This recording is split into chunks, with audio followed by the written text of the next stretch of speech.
And now the Adventures of Nick and Willikins. This is England.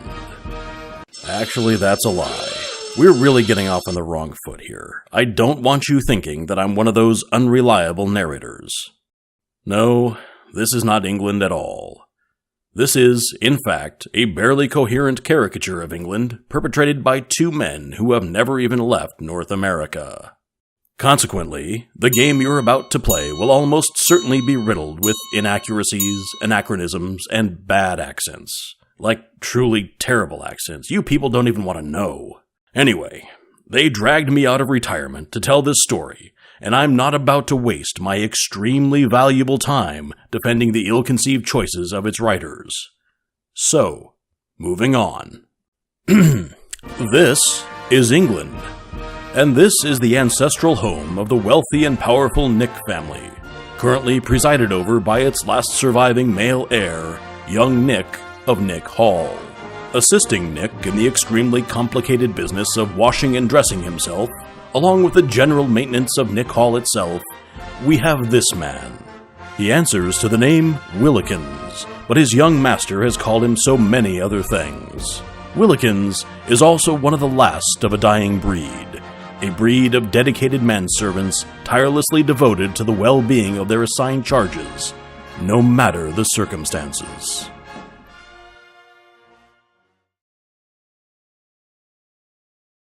I cannot overstress the importance of following the instructions of one's master, no matter how seemingly misguided, unethical, or even mortally dangerous they might be. Ours is to serve, not to question. All of this being said, one does have some latitude when it comes to addressing one's betters. Traditionally, it is acceptable to adopt one of the three basic attitudes, as observed and practiced by the great Western powers of servitude.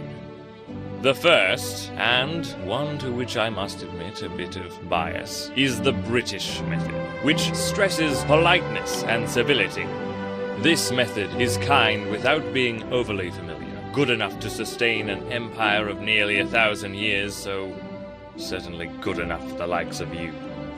Second is the one preferred by our American brethren, the friendly approach, presenting the illusion of being the master's equal, despite the fact that you both clearly know which of you is the lord and which is the lorded.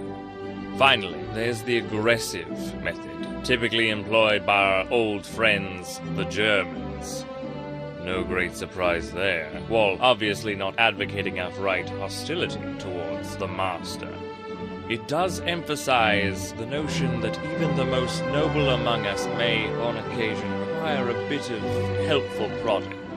Right, so, young Willikins, kindly choose one of these methods and demonstrate it to me and the rest of the class.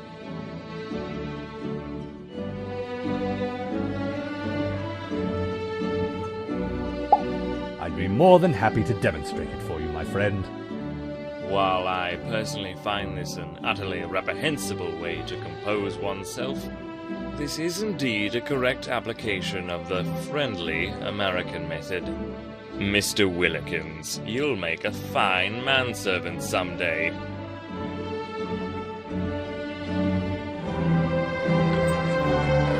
Willikins, you're the worst manservant what ever lived. Now stop daydreaming about your boring past and tend to my needs. So begins another exhausting day for me here at Nick Hall. Too right, Willikins. As per our usual routine, I have prepared an itinerary of daily activities for you. Oh, good. Item 1. Much like the princess in that story about the wee-stained mattress, I have detected something amiss with my bed. Have a look under there, won't you? Very good, sir.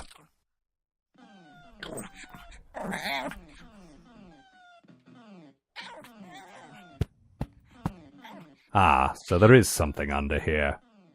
A charger for a mobile phone. That's what we call cellular phones in England. Rather. I'll just tidy this up then. Adequate job, Willikins. 5 out of 10. Honestly, you must try harder. Oh, must I? Now then, item the second. I'm hungry.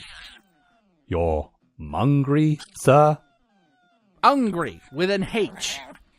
Now, I know you have some food squirreled away on your person, and I demand that you feed it to me forthwith and hence. Here too. And such.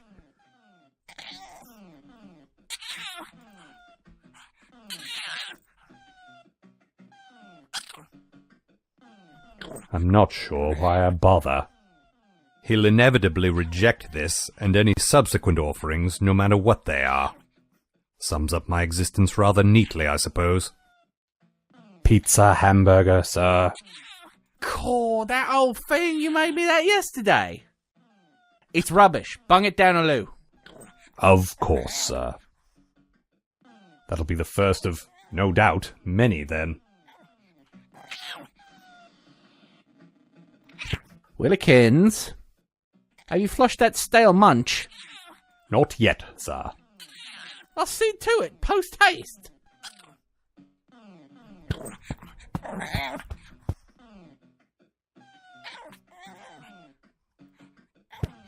Absolutely not. I don't know where this mangy thing has been. Or, more precisely, I know exactly where it's been.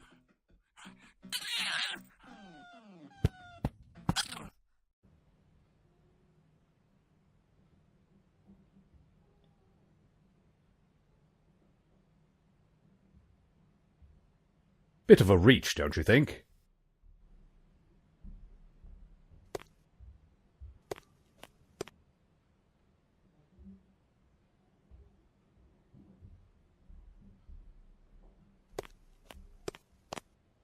These are meant to say N plus S, meaning us. No, I don't get it either. Also, that's not actually what they say, so I suppose that's as close to resolved as we're likely to get round here.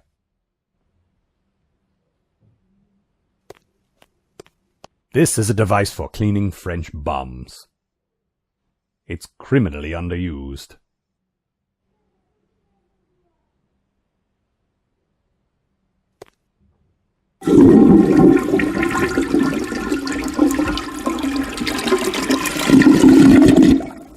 With a pull of this chain, I can make nearly any unpleasant item disappear instantly.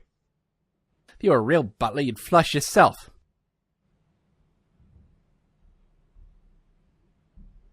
I have endeavored to anticipate Master Nick's needs by preparing this. One of his favorite dishes. He won't want it, of course.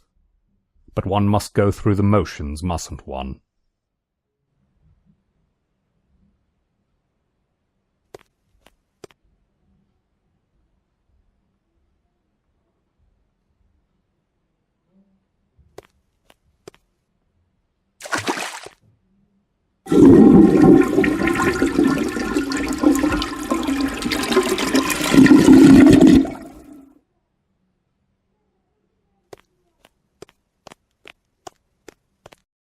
Now that that important business is settled, I want you to go downstairs and prepare me some proper brekkie. You know what I like. I want you to take at least 2 seemingly incompatible food items and combine them in a new and interesting way. Or an old and boring way, what I've forgotten about. Go on, off you go. Very good, sir. Oh, and Willikins, Sir? remember it's Thursday, which means you may only prepare the items on my revised menu of foods what I will only eat on Thursdays. You will know these foods when you see them. Right, that thing. Very, as I said once already, good, sir.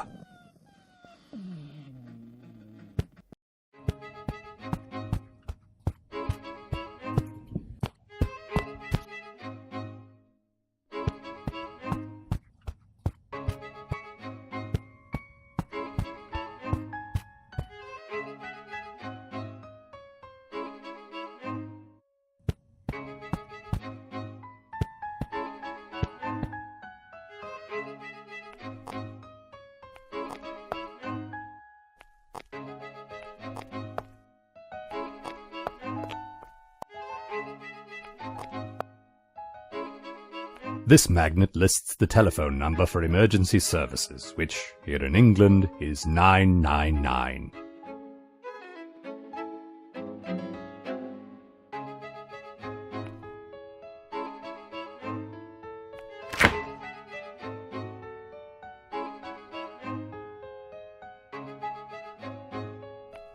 These were not here an hour ago, and I know for a fact that Master Nick has not left his bedroom since then. He must have some sort of hidden dumbwaiter or something.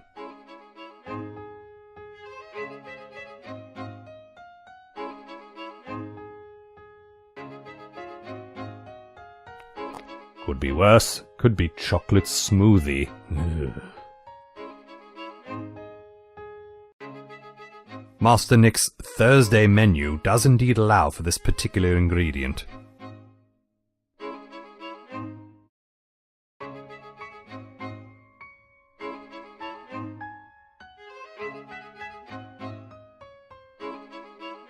If nothing else, we have that scurvy problem solved. Oh, this is indeed a real thing. Look it up, nerds.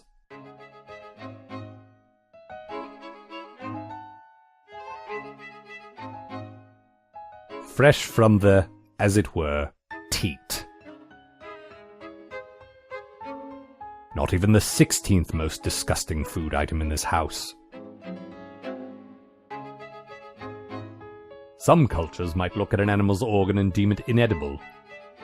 But those cultures aren't British. When you simply must have the briny, disgusting flavor of ruined cucumbers seeping into any food that has the misfortune of touching it.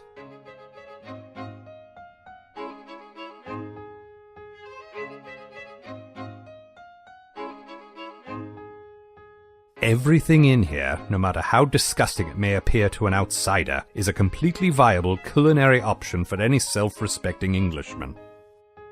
Or indeed for Master Nick. But I'm only authorized to prepare foods on his lordship's ever-evolving Thursday menu today.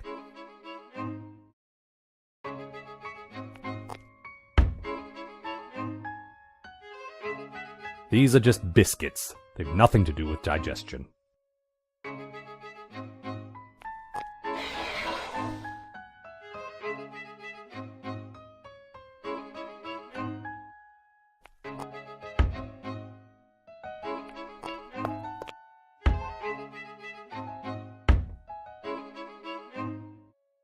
This contains file cards with some of the most sumptuous dishes ever concocted.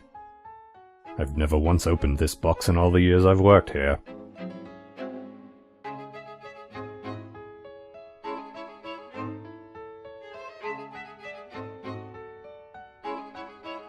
Tempting though it might be to consume this myself and end my misery, I believe this poison only works on rodents.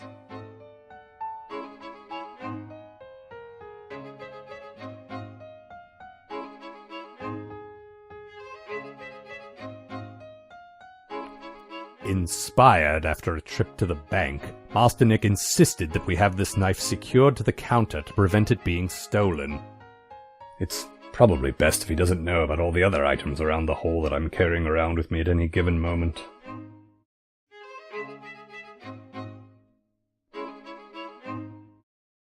They say you should never know how sausages are made.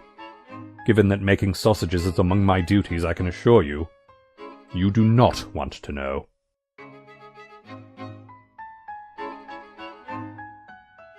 No, thank you.